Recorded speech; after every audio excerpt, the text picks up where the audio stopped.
दोस्तों आज का इफेक्शनर के लर्निंग वीडियो ट्यूटोरियल में हम देखेंगे इंग्लिश के वर्ड शेफ़ के दो डिफरेंट मीनिंग। एक मीनिंग जो होता है वो नाउन के तौर पे यूज़ होता है और हम में से काफ़ी लोग उसको जानते हैं, लेकिन जो दूसरा मीनिंग होता है वो वर्ब के तौर पे यूज़ होता है। और आज हम उन दोनों मीनिंग से रिलेटेड इंग्लिश में सेंटेंसेस भी बनाएंगे और उनकी ट्रांसलेशन को समझेंगे। ट्यूटोरियल गौर से देखिएगा क्योंकि आखिर में है एक छोटी सी एक्सरसाइज। तो शुरू करते हैं जी अपना आज का इफेक्शनर का लर्निंग वीडियो ट्यूटोरियल और जानते हैं शेफ़ का मीनिंग। दोस्तों इंग्लिश के वर्ड शेफ़ CHEF शेफ़ का मीनिंग होता है बावर्ची। ख़ास तौर पे जो चीफ कुक होता है, बड़ा कुक होता है होटल्स में, रेस्टोरेंट्स में, उसको शेफ़ कहा जाता है और उसके नीचे पूरी टीम काम कर रही होती है, बावर्चियों की, बावर्चन की और डिफरेंट वेटर्स की।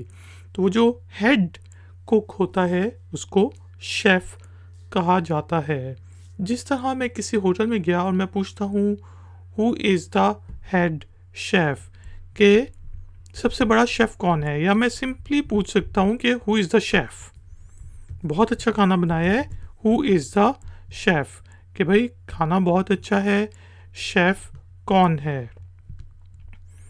इसी तरह हम कह सकते हैं कि he is working as a chef in a 5 star hotel, कि वो एक 5 स्टार होटल में हेड कुक के तौर पे, बड़े बावर्ची के तौर पे, शेफ़ के तौर पर काम कर रहा है। He is working as a chef in a 5 star hotel.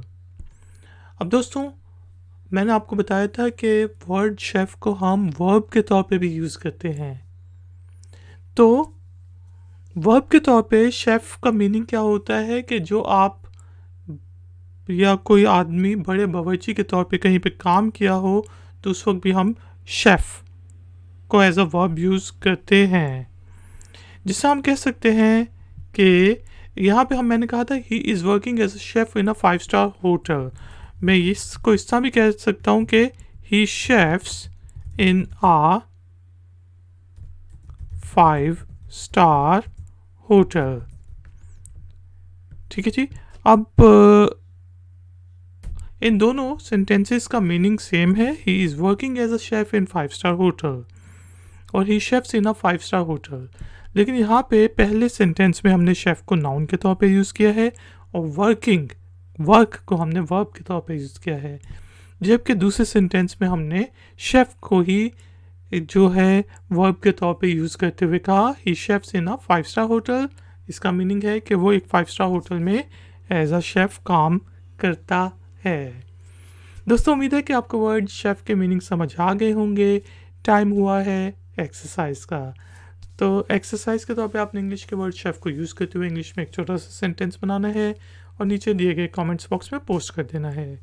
अगर उस सेंटेंस में कोई गलती हुई तो हम में से कोई पॉइंट आउट कर देगा। वीडियो पसंद आई है तो लाइक का बटन ज़रूर प्रेस करें, वीडियो को शेयर करें और अगर आप नए हैं तो चैनल को सब्सक्राइब करके बेल आइकन को प्रेस कर दें। मिलेंगे एक और नए वीडियो ट्यूटोरियल में। Until then take care, keep learning, keep enjoying, good day.